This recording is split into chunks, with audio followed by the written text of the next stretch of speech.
Welcome back, everyone, to another episode of Southern Scrap Nation's podcast. Your host, as always, Daniel Journal. Cool. All right.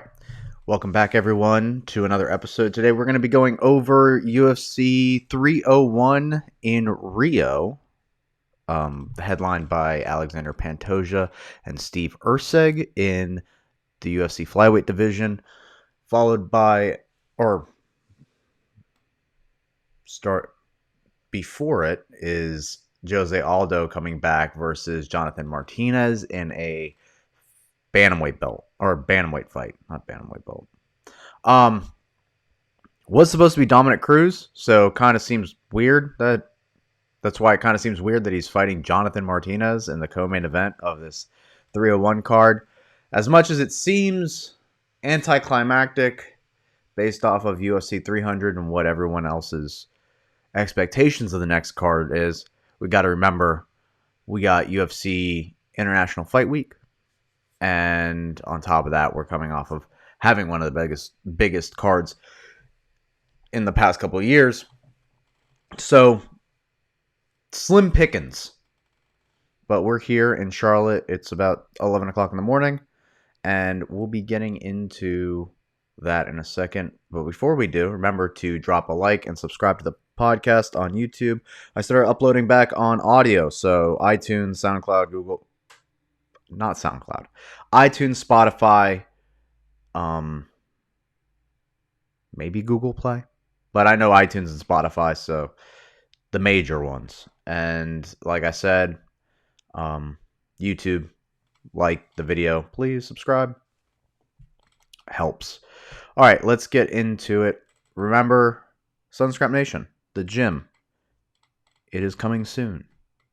Right now, though, you can train with me privately, as well as with the fight team here in Charlotte. Just hit me up on Instagram, or you can go to southernscrapnation.com. Here's the website. You press the contact button, gets right in contact with me. It's low. There we go. See, there I am. All right, so getting into it. UFC 301 in Rio de Janeiro at the Farmacy Arena. I don't know if it's the same. It used to be a different arena, but maybe someone bought it out or whatever. I'm not gonna go into the details of that. But starting off, and like I said, to be fair, UFC 300. Wow, what an amazing card. Let me do a reaction. Wow, that Max Holloway knockout, incredible. Last 10 seconds. Couldn't script it better. Awesome. And then the main event, crazy finish, cold. What I predicted, what everyone would think was going to happen. A guy coming off the couch and then having an Achilles surgery and then trying to kickbox with the best kickboxer in the world. It's probably not the best. Probably not the best outcome. However, a lot of people are making issue of the whole, he got kicked in the groin and then he stopped it and then he was like, no, I'm not going to stop it because I'm going to go knock this dude out. And it was kind of, protect yourself at all times is the way I look at it. I tell fighters, protect yourself at all times if you're reffing. And then also as a mentality, it's good. You're in a fight. You should be on high alert. There should be no point where you're in a fight against another guy, especially Poatan, that you would put your guard down. Your hand should always be up. If anything, as Poatan took a step forward, you should take a step off to the right. Being southpaw, should step off to the weaker side. Takes a step forward. I'm not going to just stand there. Anyway, that's that. But going on to the fight card this weekend. Like I said, yes, big drama show, UFC 300. But look at this. Early prelims. Ismael Bonfim. That dude was like a highly touted prospect not that long ago. We're getting him on the early prelims. It's not a bad card. If you understand, like, Brazilian fighters, there's a lot of good Brazilian fighters on this card. Joaquim Silva, Drakkar Klose, early prelims. William Gomes. This is a great Gian Silva. This guy's bananas. So this isn't a bad card. I just think it gets overlooked by the fact that we had an amazing card before. Yeah, it doesn't have. It's headlined by flyweights. I know, understandable. And then the only other Brazilian champ was used to headline UFC 300. Sorry, but we're getting Conor again. Hey, we're getting Conor again. There we go. Can be excited about things. At least the UFC or the MMA media can be excited about things. All right, so let's get this started. Alessandro Costa versus Kevin Borges. Alessandro Costa. I mean, probably all the Brazilians are going to be favorites in this fight. Last fight losses was his might have been against Steve Erceg. This might have been the guy that fought Steve Erceg lost. Let's see. Yeah, his last fight was against Steve Erceg, who unanimous decision. Kevin Borges. This last fight was against another prospect in Joshua Van.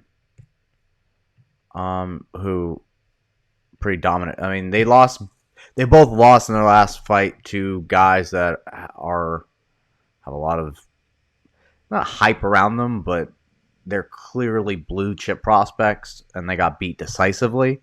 So I think it's more a statement on the people that beat them last than it is their loss. That being said, I'm going to go with Alessandro Costa, more on the favorite side. It's going to be hard for me to get away from the favorites on this card specifically because it's pretty like sided one way. I'll tell you the live dogs, but just figure every fight is most likely going to be the favorite. So Alessandro for this one. Moving on to Ishmael Bonfim versus Vince Pichel. Same thing. I mean, I think these odds are viable. High blue chip prospect lost in his last fight against Saint-Denis. Pretty sure he lost in the last two fights. No, he beat McKinney and then he lost to Saint-Denis. But Vince Pichel, he's like also older too. He lost to Madsen. It's been a while. 2022. Yeah, it's been 2 years. Give me his age. Fighter facts. Been a pro since 2009. So there you go. I mean, I don't have to find his age for you. That kind of just tells you for it. Yeah. I mean, Ishmael. I wouldn't consider Vince a live dog either. Diane Barboza. All right. Let's don't know anything about her. Let's check her out. See what kind of fighting she does. Because they've got no odds. Okay, this girl looks like she knocks people out. I don't want to watch a whole fight. I just want to watch like 6 years ago, 4 years ago, 5 years ago. How is there nothing? Okay, well, you know what? No.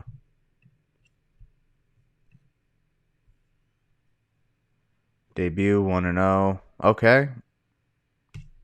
I'm gonna go with the Brazilian girl, because I mean, I don't know why else would they have this fight.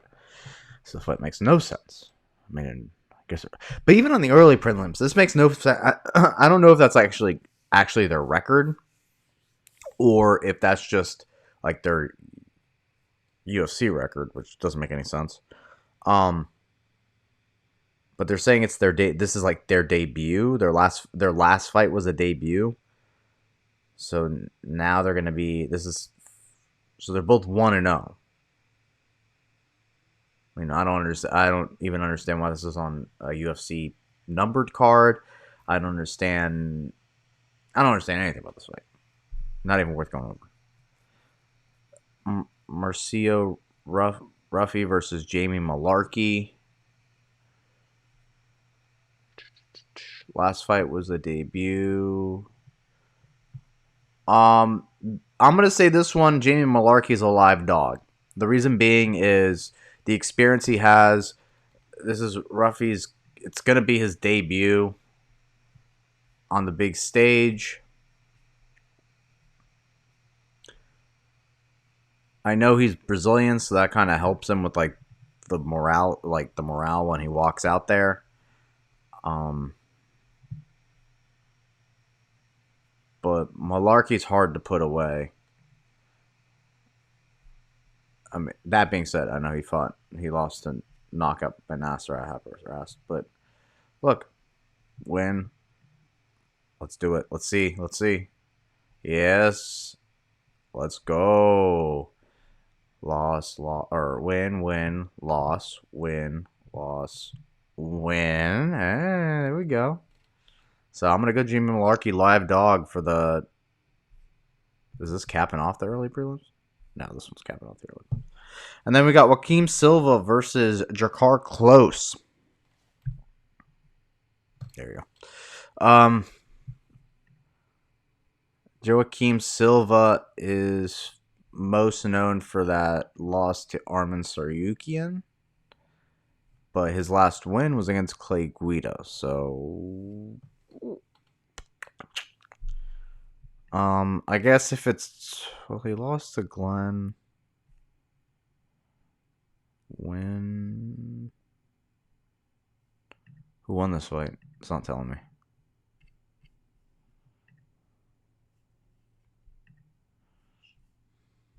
I think he beat.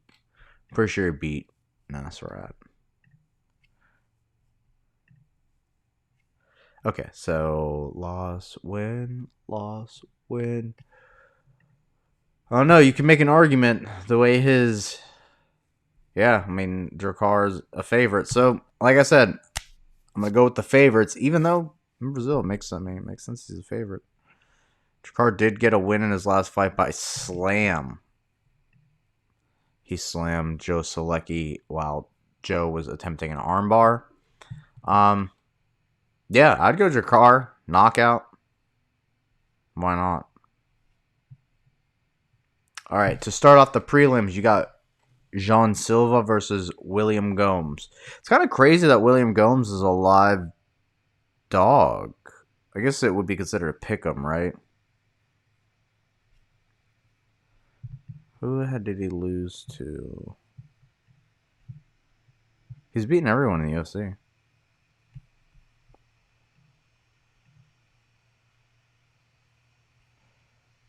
Let's see. This guy won his last fight with just sheer pressure, but I don't think that guy he fought should have been in there to begin with.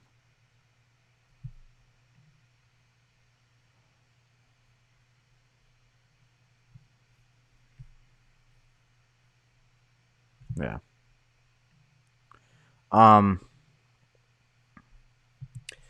To be honest, William Gomes is probably another live dog if you wanted to, but it seems like this is a pick'em fight.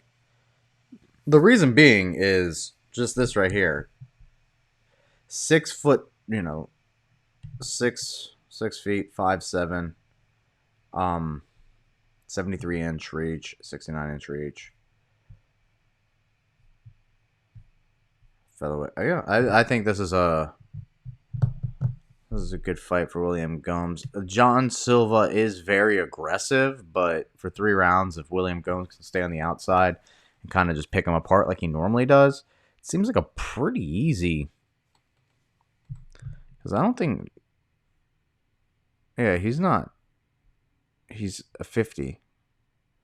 One take. They have about almost. He's got 0.5%. 5% more takedowns per hour. So it's like not crazy. He's got more submissions per average. Yeah. Personally, I think this is a live dog, if you will. He's not really a dog, though, so who knows? Then you got lightweight bout Elvis Brenner versus Oh boy. Orlabai. Orlabai. I'm gonna go with Orlabai. I'm not even gonna try the first name. This guy is that Kazakhstan or Kyrgyzstani guy that's really good. His last fight was Medic. So for those that didn't, this past weekend, Medic won in emphatic fashion, and this guy beat him. This guy just smashed this guy. So, why Elvis is interesting is because Elvis had a barn murder of a fight with Kutsteladze, who is also one of those. He's undefeated too, and this guy's just a dog. Kutsteladze had him on the fence, like or had him beat first 2 rounds.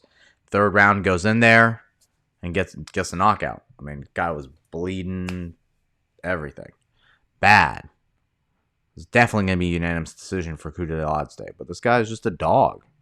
And so that's what makes this fight interesting. You have arguably a guy who's kind of not necessarily clean, but more steamroller. He's going to steamroll through, and there's a chance that he could get caught. I just don't think Orlabai is that guy, though. I think he's not in that. I think he is that guy in the sense that he's not going to get caught. I think he's going to hand Elvis his first loss. He's a favorite for a reason. I'm going to continue going with the favorites. I don't think Elvis, regardless of what we've seen in the past from him, is a live dog in this scenario. And the other ones, you can make you could have made the argument before, but a guy from Kyrgyzstan, you're not catching that way. Possibly with a submission, but I don't think so. Watch, that's gonna be my maybe with a submission, but no, not this guy. And then he's gonna get caught with submission. All right, then you have the return of Carolina Kovalevich versus Yasmin Lucindo. This is pretty messed up that they're doing this to Carolina. I'm gonna have to go with Yasmin Lucindo. This girl hits hard. She's fearless. I don't know why they're doing this to poor Carolina, but all right. This is her retirement fight, I guess. Strawweight. Oh, when is this girl? Has this girl fought strawweight?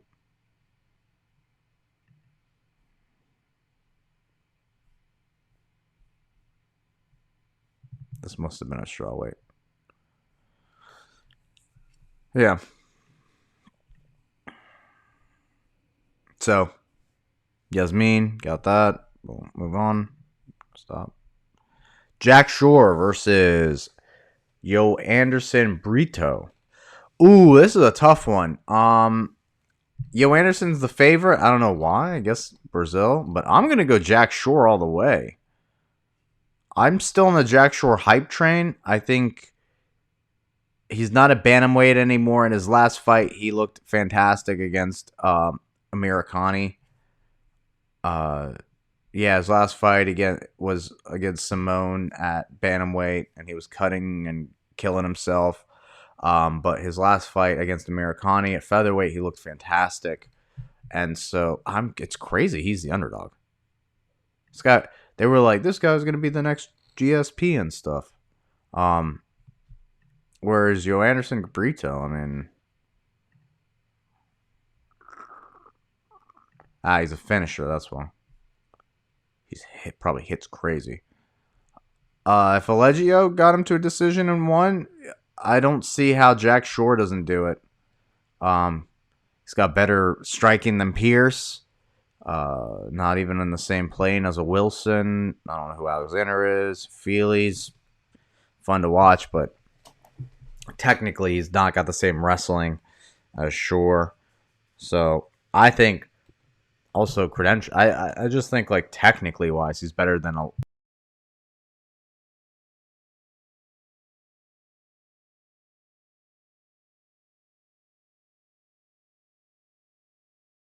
Knocked out. It's like, of course you can get knocked out. There's 4-ounce gloves, no shin guard. Like anyone can get knocked out. So If that's your only concern about Brito is that he can knock him out, well, welcome to fucking fighting, because everyone can get knocked out, and that's the way it be. So Jack Shore, I think, is technically better than this guy, and he's gonna beat him in a decision.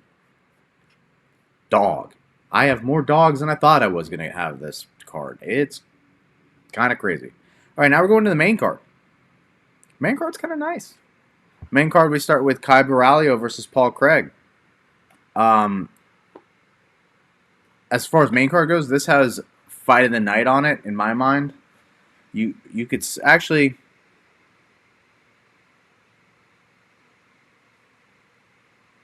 Yeah, you could have like Fight of the Night on this one, because Paul Craig doesn't... Oof, actually, between these two... It's a tough one. Between these two, Fight of the Night's a hard one. My argument why this one could be Fight of the Night is you could have Kai Baralio just being too fast for Paul, jabbing him, kind of decisioning, getting his decision, and then at the very end, just 3 minutes triangle, bam, Paul, you just got Paul Craig, and that's where I could see this fight, how this fight could happen.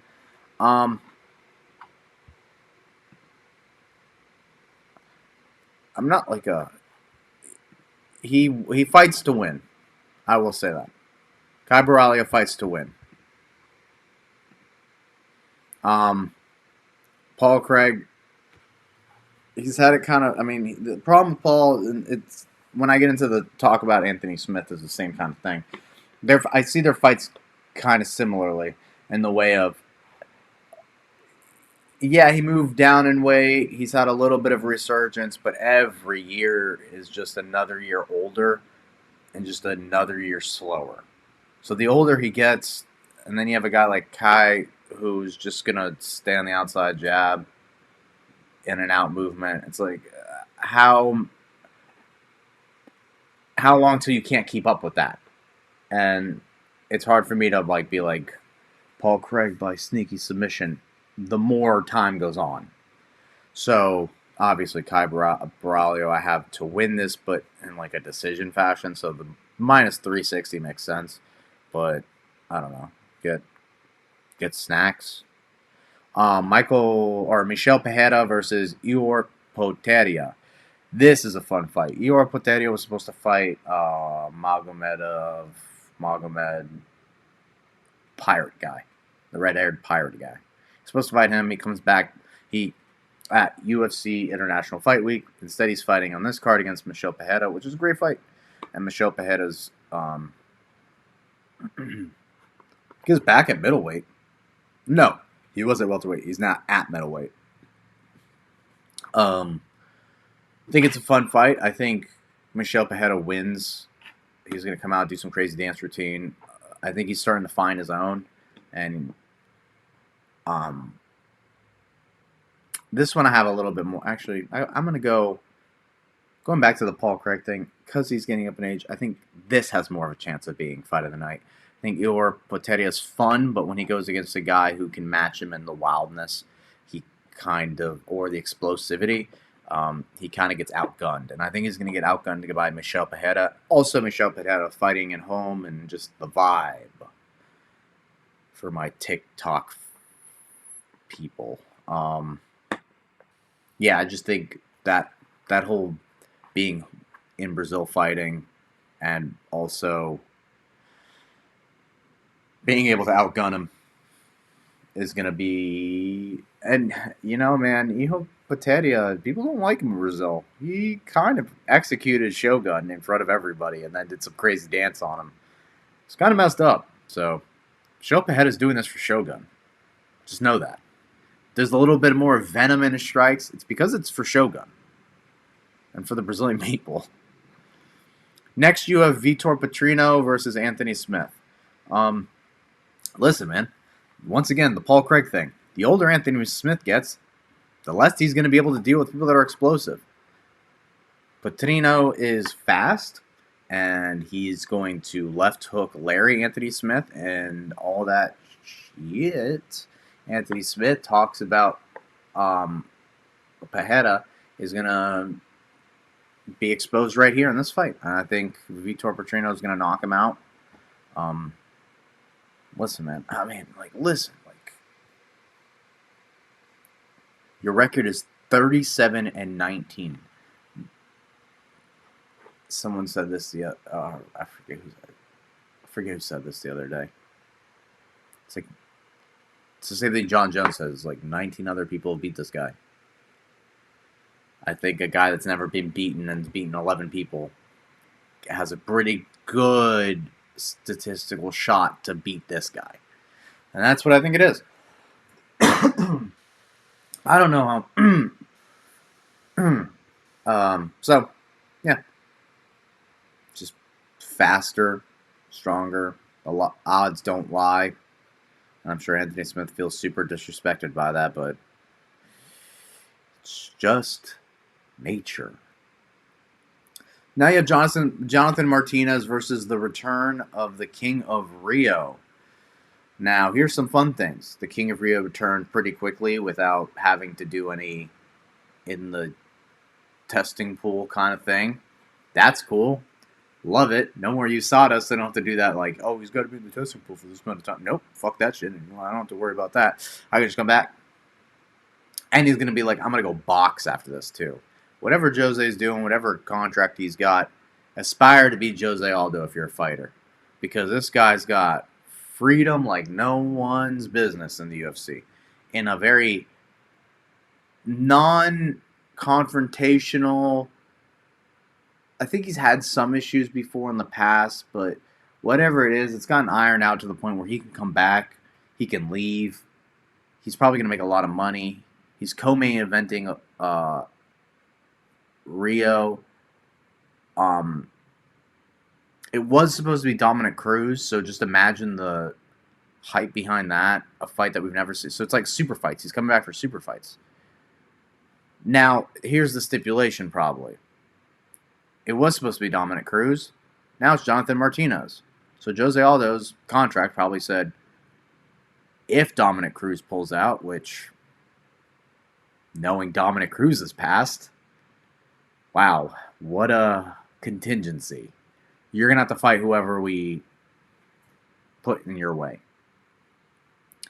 And I don't know if it was Jonathan Martinez from the get, but this is where we're at now. Jose Aldo, Jonathan Martinez. I don't hate the fight for Jose. Let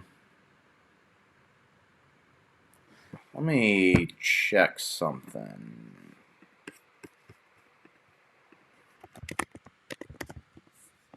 Because I want to see his record against Southpaws.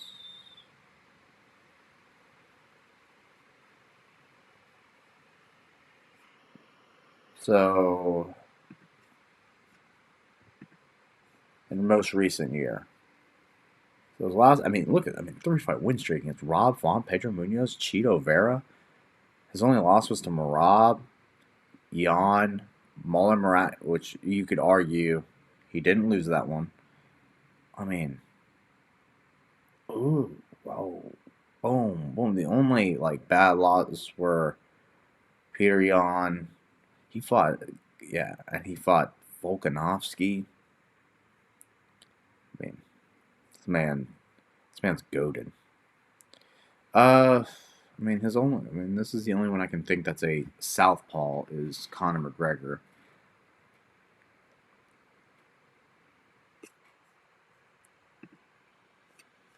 So we know Jonathan Martinez's style is going to be to just kick his inside leg and use the left kick to the body.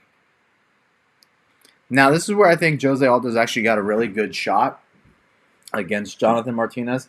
He's got very good kick defense.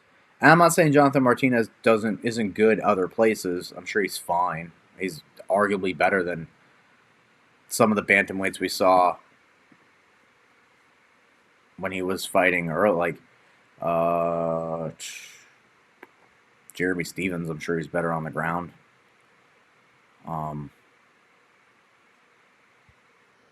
Sets up striking better than Frankie Edgar.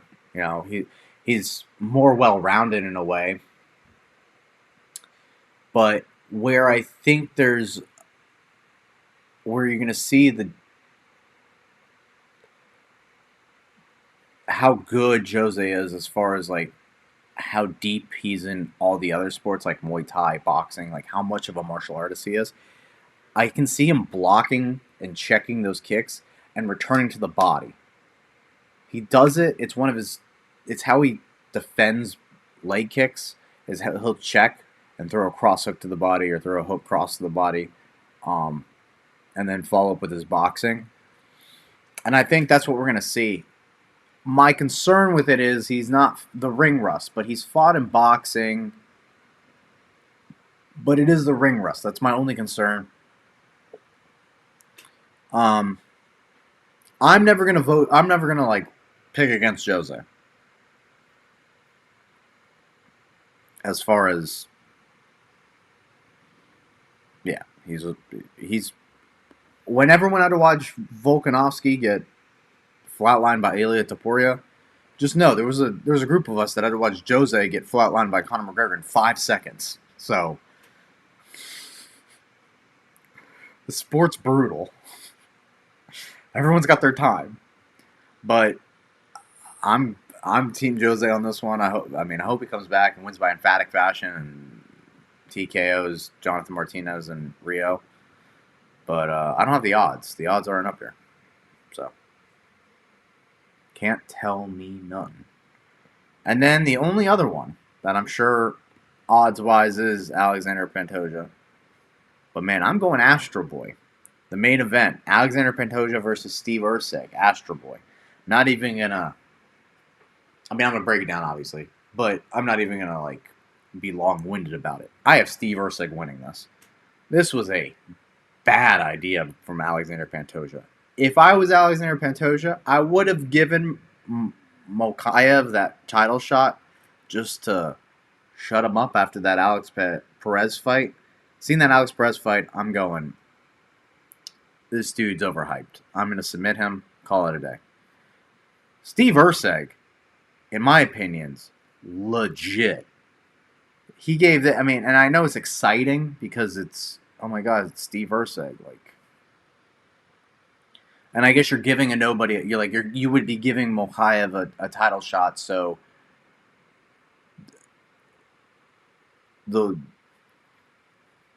what you're losing, you have more to gain, you have more to lose than you have to gain.